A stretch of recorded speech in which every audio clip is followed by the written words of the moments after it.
Welcome to the 424th of the COVID calls. This is a daily discussion of the COVID-19 pandemic with a diverse collection of disaster experts. My name is Scott Gabriel Knowles. I'm a historian of disasters at the Korea Advanced Institute of Science and Technology. I'm coming to you live from Daejeon, South Korea. Today, I welcome back political scientist Don Kettle to COVID calls, who I spoke with early in the pandemic, and we'll get an update from Don on what he's been working on in this last period of time. Just a reminder, you can catch COVID calls live on Twitter and also on the COVID calls YouTube channel. And you can hear COVID calls anytime recorded as podcasts on iTunes, Podbean, or anywhere you get podcasts. You can also keep up with COVID calls via Twitter using the handle @USOFDisaster or @COVID calls. Please help spread the word and send suggestions for future guests and future topics. And as always, please feel free to suggest yourself as a future guest. I've been reading an obituary or a story of advocacy for those impacted by the pandemic, and I'd like to continue that now. The headline is Radiant Martinez, star of Cibola Three-Peat, dies of COVID at 30. This was written by James Yodice, the journal staff writer for the Albuquerque Journal. This appeared February 20th, 2022. Cibola High School has lost one of its athletic legends, Missy Martinez, the diminutive but powerful left-handed pitcher who led the Cougars to 3 consecutive state softball championships from 2007 to 2009, has died. Martinez, age 30, died February 4th from COVID-19, her father, Gary, said. She was the type of person that pulled everybody together, said Gary Martinez, whether it was her family or whether it was her team.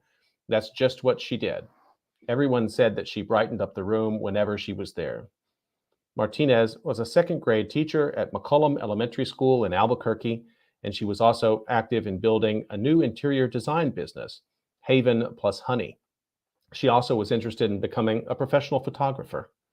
She was having the best time of her life, Gary Martinez said.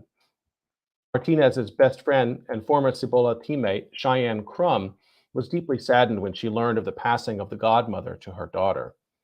She was radiant, Crum said. I don't know if anyone had the pleasure of meeting her, but they would say the same. Crum said she and Martinez grew up together as best friends and as softball players and thought of one another as sisters. We were 2 peas in a pod, said Crum. It was one thing to play our favorite sport together, and it was one thing to grow up and have life experiences together. I was thankful to have those moments and experiences with her. She was really important to my family. During her playing days at Cibola, Martinez was arguably New Mexico's most dominant athlete in her circle. She won 98 games in her 4-year career at Cibola, including 28 victories in 2009 and 29, which is listed as the single-season state record on the New Mexico Activities Association website in the 2008 season. She had 25 wins in 2007, the first of 3 straight seasons in which the Cougars won a Class 5A state title. Martinez stood 5'3", but was a prolific strikeout pitcher, topping 300 twice in her career, mixing in a nasty rise pitch with an excellent changeup. She struck out a whopping 1,211 batters in her 4 varsity seasons, and she finished with a superb 0.87 earned run average in her Cibola career. Little bitty old hands, right? She was sick, Crum said reverently. Crum was Cibola's center fielder during those seasons. She wasn't the one to talk about how badass she was. She mastered what she had. It was an awesome thing to watch, she said. After high school, Martinez moved on to play at New Mexico Highlands, where she was chosen the National Player of the Week in her first week as a freshman after throwing a no-hitter in her college debut. Martinez played 2 seasons at Highlands before leaving the sport to focus on attaining her degree in elementary education. She was the youngest of 5 siblings. She was the centerpiece of the family, her father said. Sometimes we looked to her as the person who would be fair about everything. She was very considerate of others. She was a good listener, and people would look to her for advice. Martinez is survived by her parents, Gary and Yolanda, and siblings Luke, Dennis, Yvonne, and Adrian. Her services were held February 14th. The obituary of Missy Martinez, who died this month of COVID-19 in New Mexico.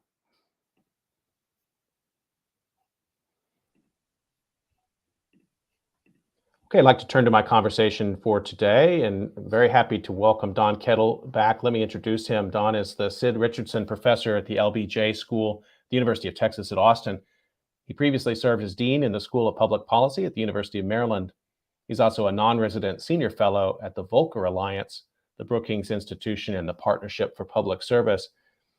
He has a very long list of publications. I want to name just a couple, including Can Governments Earn Our Trust, which appeared in 2017, Little Bites of Big Data for Public Policy, which also appeared in that year, and his most recent work, The Divided States of America, Why Federalism Doesn't Work, which appeared in 2020 and was just out when we talked last time. Don Kettle, welcome back to COVID Calls. Scott, it is great to be with you today. Let me find out, as I usually do at the beginning, just where you're calling from and what the pandemic situation looks like there. I'm talking to you from Austin, Texas, and living right downtown. The situation here, as with all things in Texas, has been incredibly volatile since the very beginning.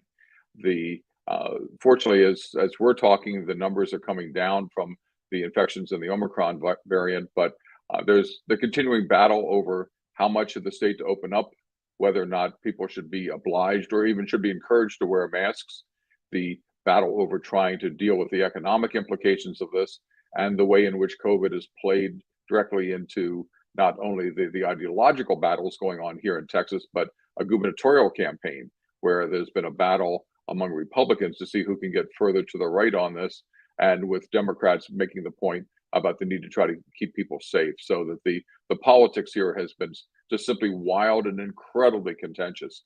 And if anything, it's, I think, tended to increase the polarization that we had already seen taking place here.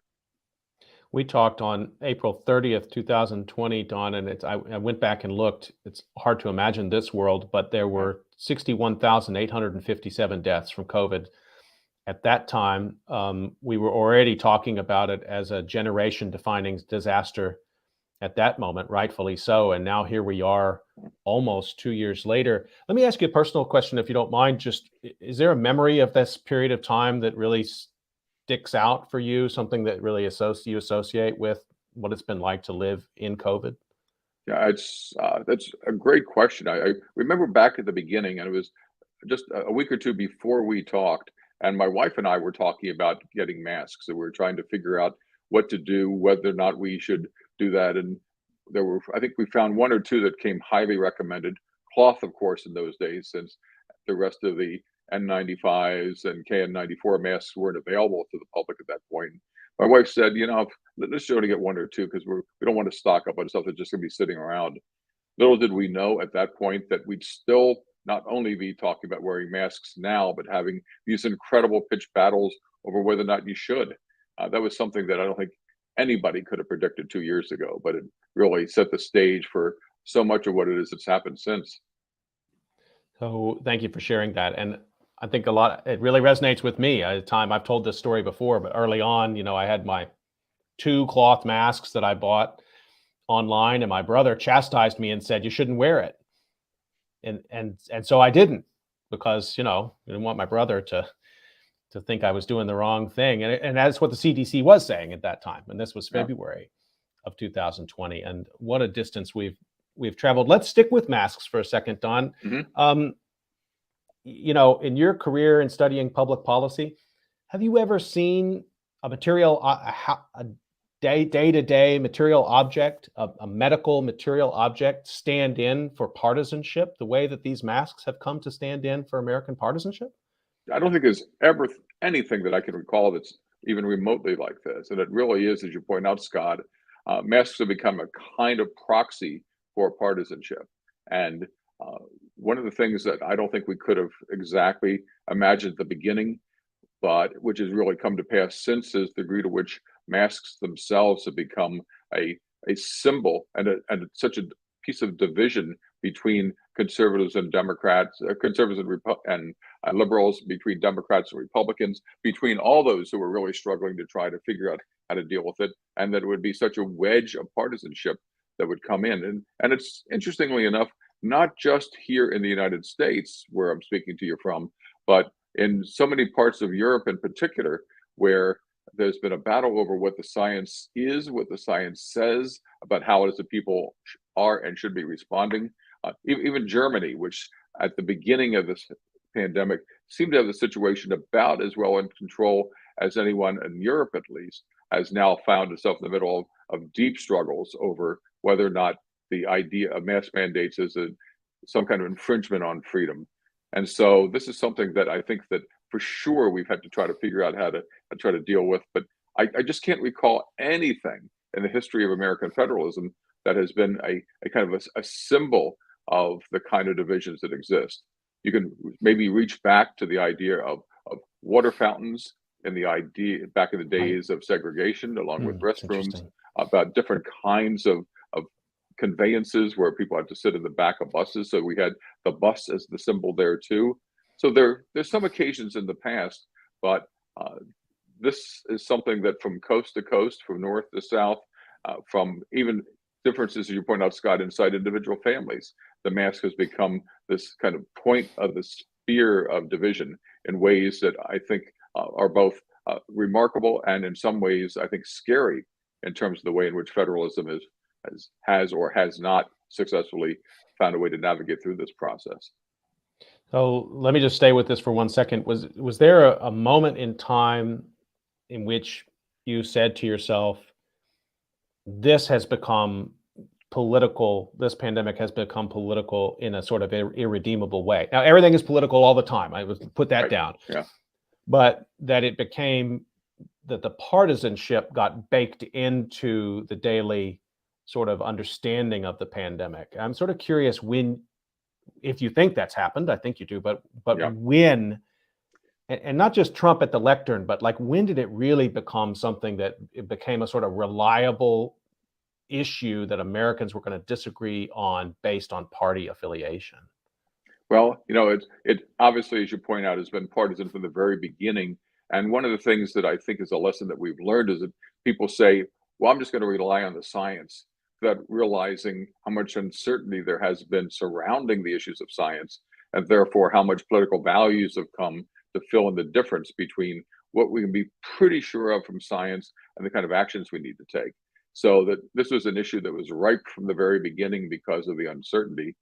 But it seemed to me in the early stages of say April and May back in 2020, it was clear that at that point it was becoming irredeemable, at least in terms of the divisions that we were seeing. I actually did some poking around at that point between the states that had decided to essentially shut down, to close down, and to try to ask people to self-isolate, where schools and bars and restaurants got closed down. And if you look at, so April 1st is a tipping point on that. At that point, it was clear there were big divisions between the red states and the blue states. And it tended to be correlated with states that had already decided whether or not to accept the Medicaid expansion that was part of the Affordable Care Act. So early on, from about the 1st of April or so, the question of whether or not to shut down and how quickly to shut down and how aggressively to shut down, at that point, the divisions were becoming clear. And it became pretty clear soon after that it was becoming a flashpoint in the divisions that were happening. One of the things that I think is a lesson out of this too is that it's really dangerous to have crises that occur in the middle of major national election campaigns.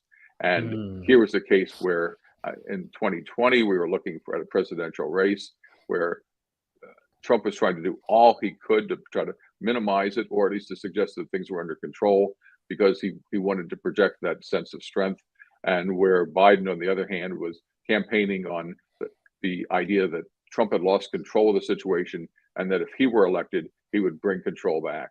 So it was very clear that in the middle of that election campaign, very early on at April and May, then going into June, that the divisions were sharp and stark. And at that point, probably something that was unbridgeable. Don, you wrote the book, The Divided States of America, Why Federalism Doesn't Work, and you wrote it before the pandemic. I want to ask you on how you see that work now. It strikes me, I mean, I'm kind of a working hypothesis here that under different leadership, there might have been an opportunity in 2020, because it was an election year, in fact, to maybe seize back a bit of the federal prerogative on key issues that have become, so problematic with, states fighting each other, environmental issues, civil rights issues, that this pandemic and the real raw terror of it in the spring of 2020 and into the summer was an opportunity with maybe some wise leadership to pull back a little bit, some of that and actually sort of rebuild federalism to a certain degree. Maybe that's a naive view. I don't know. What do you think? Well, I think there were two things to say about that. One is that the Trump frictions that were introduced into the system, the idea of whether or not this was real, whether or not the good people just didn't need to worry about wearing masks, and all the other divisions that developed, that could have been different. And I suspect that if Trump had found a way to be able to take and to seize that leadership, that he'd be president of the United States today. And because it's arguable that a fair piece of this was that people were just having this strong, powerful sense that the government had lost control of the situation, and a different kind of strategy where Trump was at that point saying, this is real, but we're going to get it under control, and that we're not going to force you to do things you don't want to do. I think that the streak of libertarianism in a way would have, I think, been successful in trying to help him build more support, and would have reduced the amount of friction, and therefore maybe improve the odds that he might very well have been reelected. Coupled with that is the fact that with all the battles that we've had since about whether or not Trump did or did not do a good thing, the thing that's just this remarkable, inescapable finding is that the development of the mRNA vaccines during 2020, and the fact that it was clear by election day in the pipeline to the point that they'd be available very soon. People at that time almost didn't believe it, because we had been told it was going to take a year and a half, 2 years, 3 years. Right. That the previous record for developing a vaccine was 4 years. And so for the Trump administration, through the strategy of Operation Warp Speed, to develop it and get it ready for deployment was itself an amazing story. So that was another opportunity that was lost, because Trump could have campaigned on the basis of, this is something that we're doing, that we're going to have vaccines in your arms very soon. As we got to that point, people were, in a sense, not believing it, because the partisanship had already gotten so fierce. But those were two huge, big lost opportunities that would have been transformative in terms of the elections. And then I think also transformative in terms of federalism, because we would not have thrown the gasoline on the fires of division that were already raging out there in the states. Let's stick with Trump a second. I don't like to give too much airtime to him, but I actually think in this regard, or just following up with you, I know that the American political development and American political history generally does not like to leave a lot of space for one individual to somehow shift American politics. It's usually much more structural than that. Mm-hmm. Do we have to rethink that now? Well, I think we at least have to rethink the fact that that Trump was such an important piece of the way in which things developed. And a couple of different thoughts. One is, did Trump make the play that he did, and did the resulting politics emerge as they did because Trump had articulated a vision and people decided to jump on board? Or was he successful, to agree to which he was successful, primarily because he saw a parade and found a way to get himself at the head of it? That's something that I think we're going to take a long time to sort out. And that's why I think some comparative analysis might be useful, to look at the way in which other nation states had emerged out of this. One of the things that's pretty interesting is that I looked at other federal states back in the middle of 2020, states like Germany and Brazil and Switzerland and Australia, and that the initial impact in terms of deaths and other kinds of problems, the spread of COVID was worse in the United States than anywhere else. And so that there was, again, this opportunity to be able to try to shake out that question that you ask. It's clear that federalism itself wasn't a root cause of the kind of effects that we had in the United States, that some of it clearly had to do with political leadership and with ideological division, and some of it clearly came from Trump himself, with the kind of exploitation that he was successful at being able to launch and creating this base that he then used to try to run for re-election, and in some ways came remarkably close in doing that. So I think that the person clearly matters, but as I suggested as well, you see some of the uprising in the UK, you see the frictions in Mm. France and Germany and elsewhere, and you can suggest that was it that other people were following Trump, or was Trump part of a much broader case of division that had circulated around this kind of underlying issue about libertarianism and freedom on the one side, a degree of state control on the other, to try to beat back this virus? It's a historical analogy here is sometimes hard to find because this pandemic has been such a Yeah. unique phenomenon in many ways. But in this regard, I wanted to ask you about this because, and I think about the Vietnam War and this. We have some disasters in American history where you do have an election in the middle of them, uh, thankfully so, Mhm. and then you get a change of party, and you actually see, a different ideological position fleshed out in a new administration dealing with the same disaster.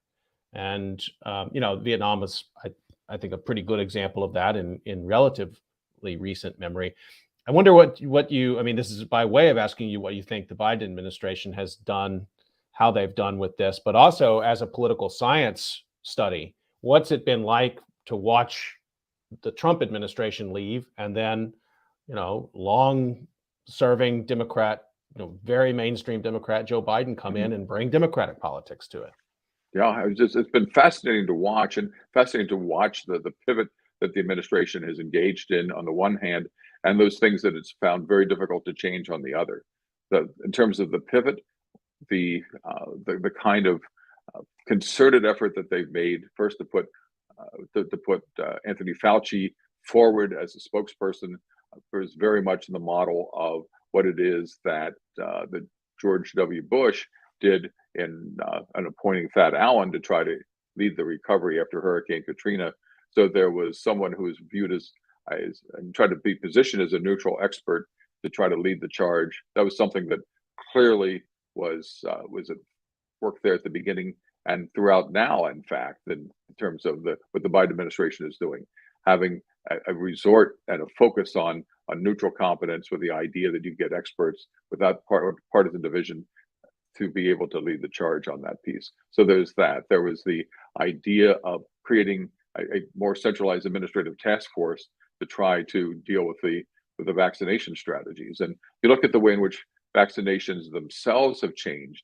Uh, there's an important and interesting and little explored study, really, I think, to be done about the initial launch of the vaccinations, which originally had these enormous vaccination caravans with people lined up in cars all over the place at convention centers and sports facilities to try to get shots. And then the way in which it became a debate over whether or not the National Guard ought to be deployed, given the fact that the National Guard really doesn't have expertise in the administration of vaccines.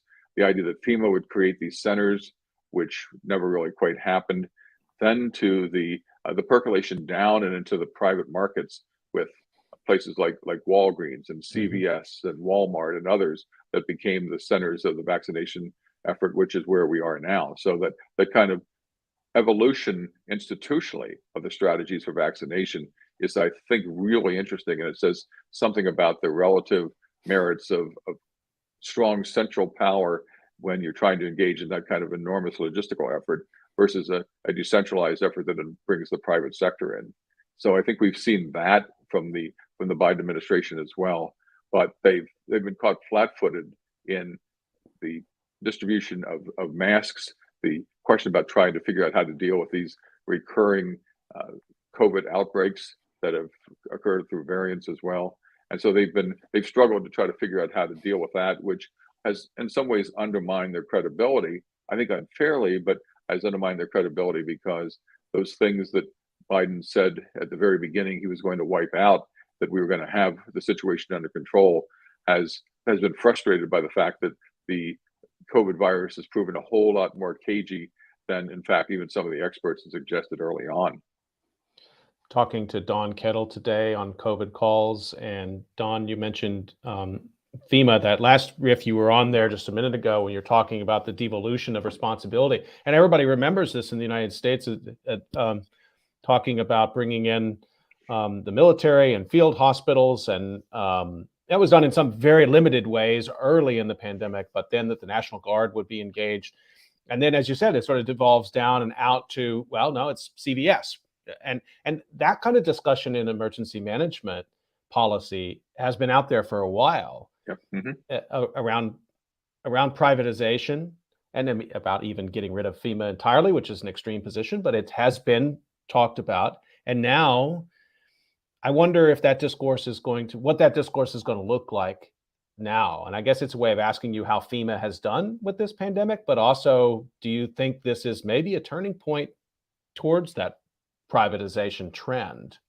Yeah, I think in some ways FEMA has turned out to be a bit player in this, that its primary expertise has not been in public health issues, and where its real specialization has had to do with supply chain management in a sense more recently. And so I think it's been a relatively small player. The real problem at the federal level has been the difficulty of bringing the different voices together, and in particular, trying to ensure that the CDC, which should have been not only the center of expertise and public pronouncements, but also a way of trying to develop and share data, which, as we've learned relatively recently, has been difficult because the CDC has sat on data that it had and didn't share and distribute. It really was a kind of organization that found itself outmatched by the virus itself, because not only that was there uncertainty around, but its public role that it's had has been difficult to try to deal with. On FEMA's point, I think that the thing that we've learned is the importance of, as I suggested, supply chain management, and the idea that FEMA's great virtue is essentially not doing things, but finding ways to get things done, to be able to deploy people with surge capacity in certain areas with contingent workforces, that it's the partnership with private sector organizations, something that it learned after Hurricane Katrina, when it turned out that Walmart was a whole lot better at getting itself reopened and getting its supply chain back in place than the government was with FEMA. That I think we're going to see more of. So I think in terms of FEMA, it's the idea of reconceptualizing its role as one that involves leverage across multiple parts of the sector, as opposed to doing things itself. It's something that's in a way always been the reality, but I think is much sharper as a result of what it is that we've seen. That's so interesting. And I think now about, let me ask you about states, because, and I think about maybe like New Jersey and California on one side, and or Massachusetts and Florida and Texas on the other side, in which there's been a kind of similar argument that's been made by governors of those states, which is, well, I guess we're going to have to do this on our own. But when they say that, they mean something very different. And I can't help but think that the next presidential cycle is we're going to have some governors in there who are going to be there on their COVID credentials, but their COVID credentials are going to be totally different in terms of their approach to this pandemic. Are we at a turning point in terms of state power, in part driven by the way governors have taken the reins in the middle of this pandemic? I think we are at a turning point, and I think for two reasons. One is that the federal government has not proven especially successful at leading the charge on its own. To be sure, I think that the Biden administration has reversed some of that, and that we've had Fauci as the spokesperson for the government and for strategy and for science in this, in a way that has been, I think, important and influential. But when it comes to what it is that happens in our own hometowns, about how is it things work, that it's been the governors and in some cases, even in some of the states that you mentioned, it's not only the governors doing what they're doing, but the governors deciding not to do anything, and then allowing some of those powers and decisions to drift down to the local level as well. And then in some cases to create friction. So I think it's uh, in my mind, less a matter of leadership than a matter of identifying and charting the pain points in the system, where the friction's been. And it's been the federal government versus the states, the way in which some states have gone in one direction, other states have gone in others, and the degree to which then within states we've had a, a mirror version of this question of friction and about where leadership and centralization ought to come from. How much decentralization do we need? And what we've really seen in states like Texas has been an effort to try for governors to say, for the governor here to say, you know what, it's an issue that we have under control. We're going to try to get ourselves reopened again, finding himself in conflict with cities like Dallas and Houston and Right. Austin and San Antonio. So we see that the same battle mirroring itself out. I've talked to people in California who have said that, thank heavens for federalism, because if we had all been under a lockstep necessity of trying to obey federal policy when either there wasn't one or whether we didn't agree with the policy that there was, that our citizens would have been much greater jeopardy. And so they have people who are wildly enthusiastic about laboratories of democracy. But on the other hand, it's clear that federalism has proven dangerous to our health, as I wrote in a column for Governing Magazine a little while ago, because of the enormous disparities that have resulted because of the way in which different states have approached this differently. So the challenge is not only trying to figure out, I'm there, I'm strong, I'm going to try to lead our state, but also trying to understand the nature of the outcomes. So who is it that the people hold responsible for the outcomes as they exist? And for that matter, for citizens, what kind of outcomes are most important? Is it being protected against the Yeah. rages of this disease on the one side, or is it boy, I want to be able to get these masks off, get the kids back to school, be able to go to a restaurant again and end up at a baseball game. So it's not only the question of who leads, but what standards we use for trying to measure and monitor success. Don, I talked to emergency management educator and theorist Alessandra Girolamo just last week on COVID calls, and she's written a book about the concept of disaster justice. And I thought of you when we talked about that because her core claim, and we talked about it in some detail, that that if you believe that people have a right to not die in a preventable disaster, and I think you could make an argument that that's enshrined in the Constitution in many different Mhm. ways, or certainly in plenty of public policy at the federal level that would indicate that, and the existence of the Stafford Act itself, then shouldn't matter if you're a Republican or a Democrat in California or Arkansas or South Dakota.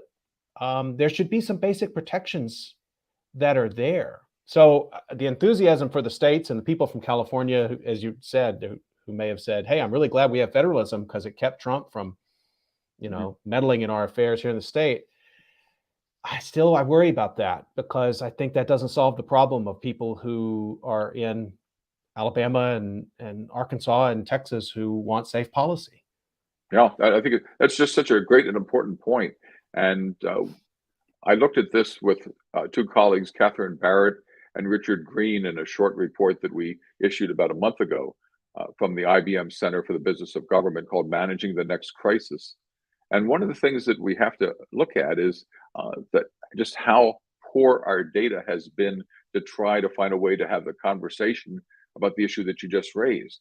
One of the things underlying all this is that we have, I think, and I agree with you, a kind of social justice imperative that comes along with government's role in dealing with these issues. And that has to do and deal with, in particular, I think, an obligation to ensure that some parts of society are not disadvantaged by comparison with others, that we shouldn't have a policy that has important racial implications, which COVID has had from the very beginning, both in terms of the way in which it's affected the health of those who have lived in some communities where deaths among blacks have been at a higher rate.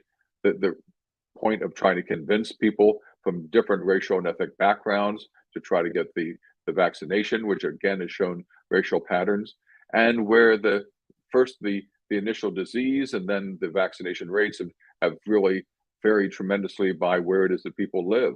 Some of this is the product of whether or not, for example, they have health care to begin with, whether they have access to healthcare systems, whether they have easy access to pharmacies for getting the vaccinations. They're deep and enduring patterns. But one of the things that's been difficult in trying to identify this and to get our handle around what I think is an important moral and ethical issue is that our data on this and trying to measure this has been really so lousy. And were it not for the Johns Hopkins Center, which has been measuring some of these issues and which it's essentially been naming and shaming states that have decided not to go ahead with the distribution of the kind of data to measure this, that they've helped to try to create political pressure in an effort to try to get a handle on some of these numbers. So that we have a kind of basic obligation, I think, to ensure that citizens, regardless of who they are and where they live, have access to at least the basic levels of support, but where the difficulty of trying to figure out how well we're doing depends on how good our measures are. And our measures are often not very good for the very reasons that some people are so inherently disadvantaged to begin with. That the same forces that have allowed governments not to try to address their issues about housing and poverty and health to begin with are the same ones that make it difficult to create data systems to identify the problems that we want to try to solve. People can find that report. This is Managing the Next Crisis, 12 Principles for Dealing with Viral Uncertainty by Catherine Barrett, Richard Green, and my guest today, Don Kettle. And you can find that at businessofgovernment.org. Don, we have just a couple minutes left. So I want to ask you this question. It's been all over the news in the last couple of months about the slide in the U.S. towards civil war.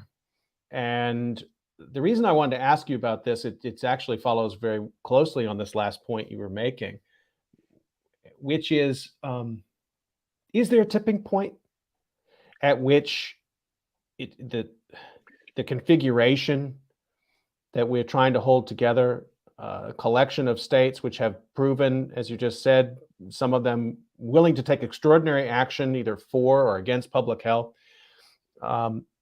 can the center hold? Or are those, books and articles? I think they're good scholars. I don't want to say they're headline chasing, but we've seen struggle before. We've seen strife before. Yeah, We've worried about the center holding before. I name checked the Vietnam War a minute ago. I don't know. What do you think? Yeah, I think it's a great question, and and it's one that I've worried about. In my book, Divided States of America, I've really spent a lot of time really setting this question up at the end, and some people have actually criticized me for not solving it at the end. But it's not clear there's an easy solution to the question to begin with. On the one hand, there really is a plausible argument that what's happening is that we've sowed such division that we may not be able to come back this time. On the other hand, if you look historically back to the very, very, very, very, very beginning of the Republic, we can see even before the Republic came into being, there was the Benjamin Franklin cartoon, Join or Die, which most people have seen with a snake with itself chopped up into pieces. And the question is whether or not a state, which is a country that is with lots of individual states that are chopped up, can in fact survive. This is something we've been debating throughout the entire history of the American Republic. And we've survived civil war, which came very close to tearing the country completely apart. We've survived economic disaster in the Great Depression. We've had to try to deal with issues of civil rights. Time after time, we've come upon issues where people have said, well, this is really finally it. The country can't survive. And the great genius of the founders was to create a system with lots of shock absorbers in the system that would allow it to navigate and negotiate through these crises. But on the other hand, the thing that is most worrisome is that we've got a kind of slow motion process of division that's increasing as time goes by, and that raises sharp questions about how we're going to try to create shock absorbers that work better this time than it has before. I think it's a safe bet in American federalism to say that we're going to have tremendous conflict around a particular issue, and that we're going to say we can't possibly survive this one, and that we always have found a way in the past to be able to keep the system going. But the tensions this time are pretty deep and long lasting, in part because they've been going on for so long, and in part because they've divided the country so fundamentally. You've been listening to COVID Calls, and you can catch my next COVID Calls episode at 8:30 p.m. Tuesday. I'll be talking to historian of science Amy Slayton about her new project on 2020 studies. So please do join me for that. And as always, a pleasure to be with Don Kettle. And thanks for making time, Don, and good luck on projects going forward. And I hope we can get a chance to talk again soon. You can count on that, Scott. I really appreciate it. These are such fascinating and important issues, and I'm always glad to have a chance to be able to talk them over with you. Stay healthy, everyone. We'll see you next time on COVID Calls.